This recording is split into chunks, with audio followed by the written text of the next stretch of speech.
In regards to disability and abortion, because I'm disabled, no one cares what I have to say. So I might just be talking to myself here, but I did share something on the photo app. This topic is layered, there is nuance to it, it is a conversation. If you want to flatten it and make it about just one thing, you could just simply say that everyone deserves safe access to abortion and they don't need to give a reason. But once you start talking about disability, that's where the nuance comes in. So I started by saying two things that are true at the same time. Everyone deserves safe access to abortion for whatever their personal reason is. No one owes me an explanation. They don't owe you an explanation. Whatever their reason is, people deserve safe access to abortion, period.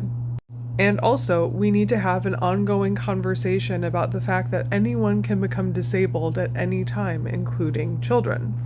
Also, pregnancy and giving birth and postpartum, that time period is disabling for a lot of people too. So there's that to keep in mind. And I'm going to pause right here to say multiple things can be true at once. That's the whole point of intersectionality. Multiple things can be true at once. None of what I'm going to say about disability is going to negate the fact that people deserve safe access to abortion. This next part is a tricky subject. This is where the nuance comes in again. So I tried to word this as carefully as I could to be as specific as possible. I said, if you have money and yet don't feel you could care for a disabled child, you shouldn't be having kids. It is, in fact, expensive to be disabled, and that is true. And that's something I'm going to get into as well. And so if you have money and resources where you could actually provide for a disabled child, but you just don't want to deal with that, you shouldn't have kids, because anyone can become disabled at any point in time.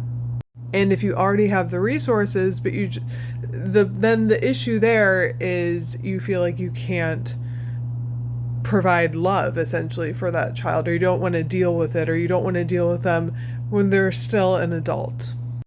Because I know people are going to be mad, I'm going to go back to the very first point that I make, which is whatever somebody decides that is best for them when it comes to whether or not they're going to get pregnant or stay pregnant, that is still their decision. That has not changed.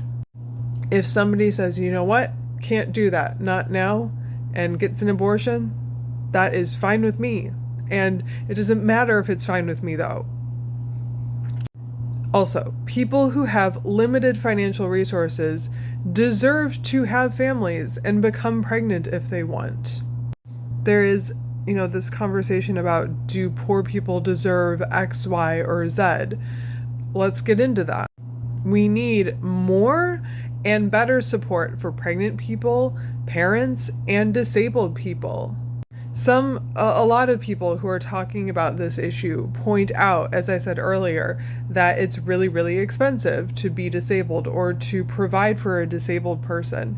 But because you can become disabled at any point, that means that we really need to have in place various social supports for people, because it can happen at any point in time.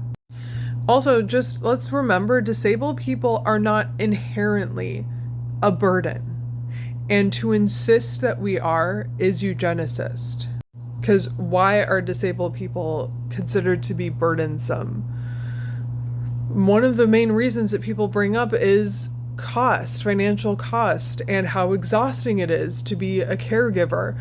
But if there was more social support, that would not be nearly the exhausting thing. And also, fuck off with that, because disabled adults exist. Disabled kids grow up to be disabled adults. Hi, I was a disabled child.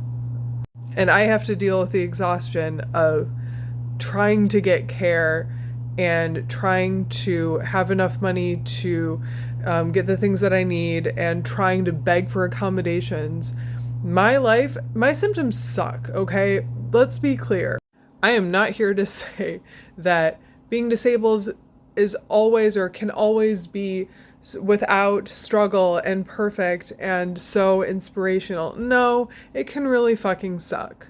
But again, anyone can become disabled at any point in time. So we need to have systems and supports in place for the inevitability of, a quarter to a third of the population that will inevitably become disabled, whether at birth or usually later. Saying that any group of people, part of the population, is such a drag to deal with. They're just so annoying, burdensome. I don't want to deal with them. That delves into eugenicist territory.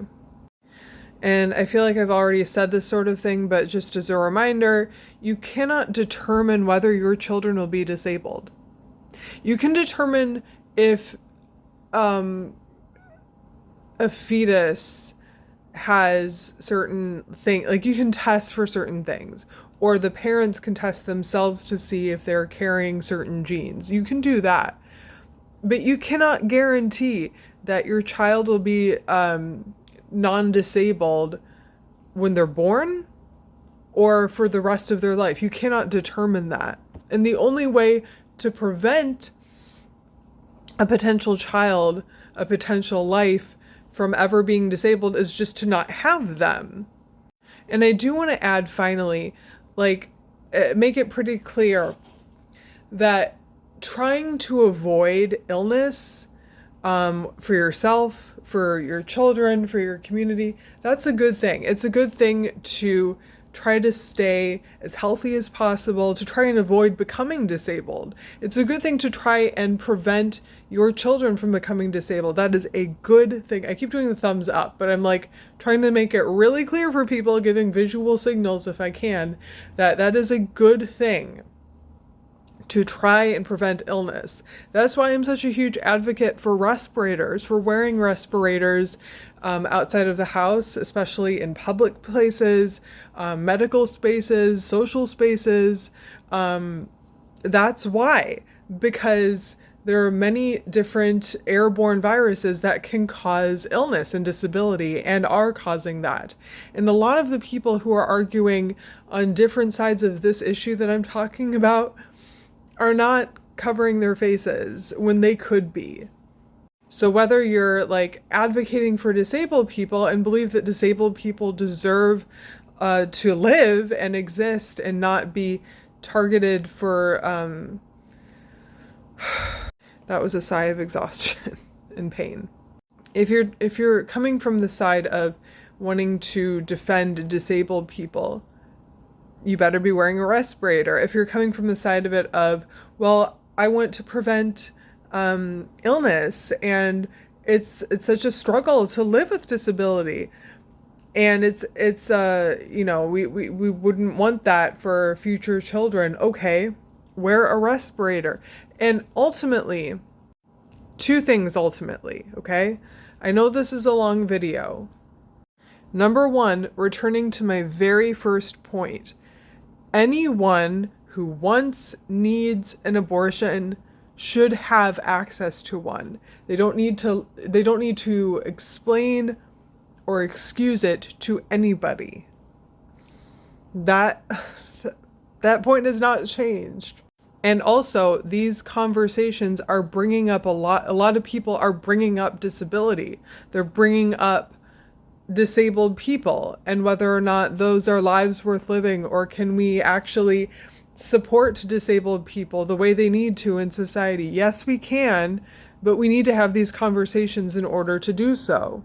And what's really hurting my head, apart from this weather that's all over the place, is the way that people seem to be unable and unwilling to hold multiple truths at the same time.